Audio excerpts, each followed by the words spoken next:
दोस्तों, आज हम एक ऐसे वाकया के बारे में बात करेंगे जो इतिहास के पन्नों में बहुत ही अहम जगह रखता है। ये वाकया एक ऐसी जंग का है जिसने न सिर्फ एक बड़ी ताकत को रोका बल्कि इस्लामी दुनिया को तबाह होने से बचाया। हाँ, हम बात कर रहे हैं ऐन जलूत की जंग की, जिसमें मिस्र की ममलूक सल्तनत ने मंगोल फौज का वो हाल किया जो किसी ने सोचा भी नहीं था। तो चलिए शुरू करते हैं इस कहानी को। लेकिन आपसे एक छोटी सी रिक्वेस्ट है कि अगर आप फर्स्ट टाइम इस चैनल पर आए हैं तो प्लीज इसे सब्सक्राइब करें और बेल आइकन को जरूर दबाएं। 13वीं सदी का दौर था और मंगोल फौज अपनी शिद्दत और बर्बरियत के लिए मशहूर थी।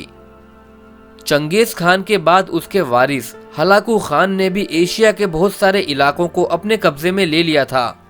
इस एम्पायर ने हर जगह तबाही मचाई। बगदाद का मरकज, जो इस्लामी दुनिया का सबसे बड़ा शहर था, उसे बिल्कुल बर्बाद कर दिया। लेकिन अब हलाकू खान का अगला निशाना मिस्र था, जहां उसका मुकाबला ममलूकों के साथ होने वाला था। मंगोल एम्पायर ने अपनी आदत के मुताबिक एक धमकी भरा पैगाम मिस्र के सुल्तान सैफुद्दीन कुतुज को भेजा। पैगाम का मकसद ये था कि कुतुज मंगोलों के आगे झुके या तबाह होने के लिए तैयार रहे। लेकिन सुल्तान कुतुज ने इस धमकी का जवाब एक अनहोनी हरकत से दिया। उन्होंने मंगोल सफीरों के सर काट दिए और उनका कत्ल कर दिया।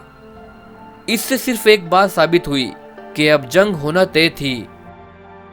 ममलूक सल्तनत के पास इतना बड़ा मवाद नहीं था जितना मंगोलों के पास था, लेकिन उनके पास एक बहुत ही होशियार फौजी सरदार बेबर्स था, जिन्होंने जंग की एक ऐसी स्ट्रेटेजी बनाई जो मंगोलों के लिए एक बुरा सपना साबित हुई।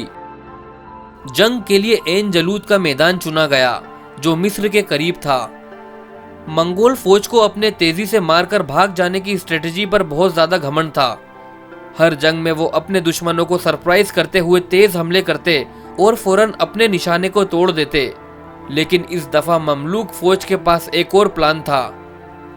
उन्होंने पहले अपनी फौज को पीछे हटते हुए दिखाया ताकि मंगोल उनका पीछा करें और ममलूकों की फौज को कमजोर समझें। ये पहली मर्तबा था कि मंगोल फौज किसी ऐसे मुकाबले का सामना कर रही थी। जब मंगोल फौज ममलूकों का पीछा करते करते आगे बढ़ गई, तब सरदार बेबर्स ने अपनी फौज को वापस आगे बढ़ने का हुक्म दिया। ये स्ट्रेटेजी मंगोलों के लिए एक धोखे का काम कर गई।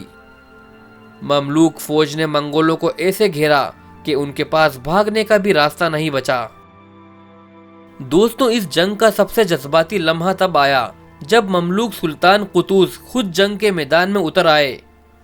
उन्होंने अपनी फौज के साथ मिलकर मंगोलों पर एक जबरदस्त हमला किया।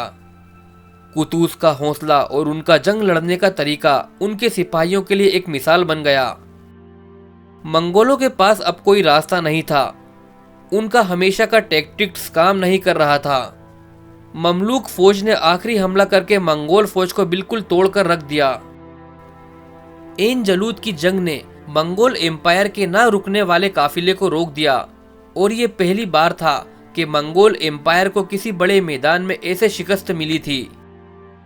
इस जंग के बाद मंगोल एम्पायर कभी भी वेस्टर्न दुनिया में अपनी पुरानी कुव्वत को वापस नहीं ला सका। ममलूकों के लिए ये जंग इस्लामी दुनिया की हिफाजत का एक सिंबल बन गई। उन्होंने सिर्फ अपना मुल्क नहीं बचाया बल्कि पूरी इस्लामी तहजीब को एक नई जिंदगी दी। दोस्तों, ऐन जलूत की जंग हमें ये सिखाती है कि चाहे दुश्मन कितना भी ताकतवर क्यों ना हो, अगर स्ट्रेटेजी और लीडरशिप मजबूत हो तो सब कुछ मुमकिन है। सुल्तान कुतुज और सरदार बेबर्स ने अपनी होशियारी और हिम्मत से मंगोल एम्पायर का वो सपना तोड़ दिया जो उनके लिए कभी सच नहीं हो सका। आज भी ये जंग हमें ये सबक देती है कि जिम्मेदारी और अज़्म के साथ कोई भी जंग जीती जा सकती है।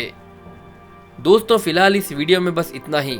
अगर आपको ये वीडियो पसंद आई हो तो इसे लाइक करें, चैनल को सब्सक्राइब करें, वीडियो को शेयर करें और बेल आइकन दबाना ना भूलें ताकि आपको नए वीडियोस की अपडेट मिलती रहे। मिलते हैं अगले वीडियो में। जय हिंद।